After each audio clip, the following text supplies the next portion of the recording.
ඉන්දියාව කියලා කියන අපිත් එක්ක අසල්වාසී රාජ්‍ය. ඉතින් රටක නායකයෙක් අග්‍රාමාත්‍යවරයා මේ රටට එනවා කියුවාම අපිට ලොකු හයියක්. අපි සතුටු වෙනවා. එන කාරණාව සිද්ධිය තමයි අපිට ප්‍රශ්නයක් වෙන්නේ. මොකද එතුමා හදිස්සියේම ලංකාවට එන තීරණය කළේ. මොකද අනුර ජනාධිපතිතුමා ඉන්දියාවට ගියා. එතුමා සුහදව පිළිගත්තා.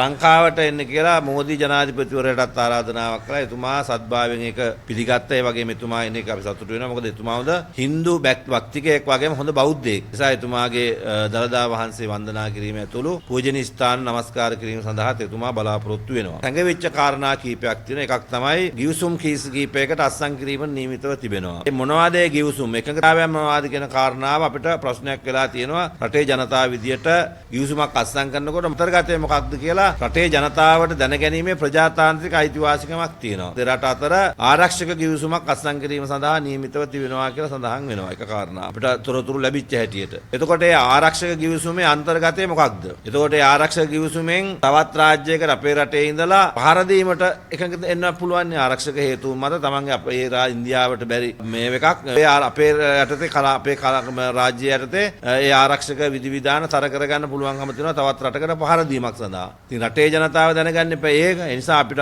දැනගන්නට උමනයි මේ ආරක්ෂක ගිවිසුම් අතර තියෙන අන්තර්ගතය මොකක්ද? ඒකෙන් බලාපොරොත්තු වෙන්නේ මොකක්ද? එතකොට රටේ අපේ රටේ ආරක්ෂාව තර කරන්නද නැත්නම් අපිට ආදරෙන් කරන වැඩක්ද නැත්නම් ඔවුන්ට ගැළවීම සඳහා කරගන්න වැඩක්ද? නිසා ඔවුන් නොගෑවි අපේ රාජ්‍යයට විතරක් බැර කරන්න හේතු වෙන කාරණාවක්ද කියන කාරණා. මොකද ජනාධිපතිවරයා ගිවිසුම අත්සන් කරાવી. පසු කාලිනව යම් මේකේ ප්‍රතිඵලදායක ප්‍රතිඵල නිකුත් වෙනකොට ඒක භුක්ති විඳින්න වෙන්නේ සමස්ත රටේ ජනතාවට. ඒ නිසා ජනතාවට අයිතිවාසිකමක් තියෙනවා. මෙන්න මේ ආරක්ෂක ගිවිසුම අත්සන් කිරීමට බලාපොරොත්තු වෙනවා කියන ආරක්ෂක ගිවිසුම මොකක්ද මේකේ අන්තර්ගතය කියලා රටේ ජනතාව දැනගන්න ඕන.